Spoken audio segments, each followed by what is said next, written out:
নরসিংদী জেলা কারাগারে থাকা রুকন মিয়া নামে এক কয়েদির মৃত্যু হয়। মঙ্গলবার রাতে নরসিংদী জেলা হাসপাতালে নিলে কর্তব্যরত চিকিৎসক তাকে মৃত বলে ঘোষণা করেন। তবে স্বজনদের দাবি তাকে হত্যা করা হয়। রাতে মৃত্যুর খবর নিশ্চিত হয়েও কারা কর্তৃপক্ষ স্বজনদের জানায় আজ বুধবার সকাল 10 ঘটিকায়।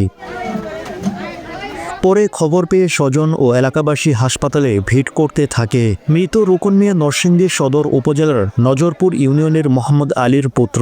স্বজনদের অভিযোগ গতকাল রাত 9 ঘটিকায় রুকন মারা যান, অথচ পরিবারকে জানানো হয় আজ সকাল 10 ঘটিকায়।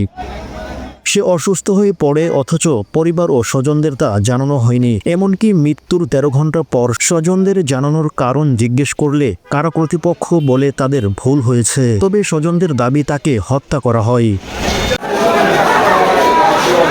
নরসিংদী জেলা কারাগারের জেল সুপার মোহাম্মদ শামীম ইকবাল বলেন, 2023 সালের একটি মাদক মামলায় সে কারাগারে ছিল। মঙ্গলবার রাতে রুকন নামে ওই কয়েদি অসুস্থ হয়ে পড়লে তাকে হাসপাতালে নিয়ে আসা হয়। হাসপাতালে আনার পর চিকিৎসক তাকে মৃত বলে ঘোষণা করেন।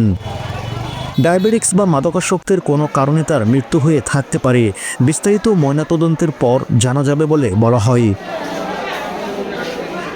হেফাজতে মৃত্যুর ঘটনা শোনার পর তাৎক্ষণিক ব্যবস্থা গ্রহণ করে সকাল 10টায় তার পরিবারকে জানানো হয়। জেল সুপার আরও বলেন, স্বজনরা অভিযোগ করতেই পারে কারাগারে এতগুলো মানুষ থাকে। কারাগারে মেরে ফেলার ঘটনা কারাগারের ইতিহাসে কোনোদিনই ছিল না। এটি মানুষের একটি ভ্রান্ত ধারণা।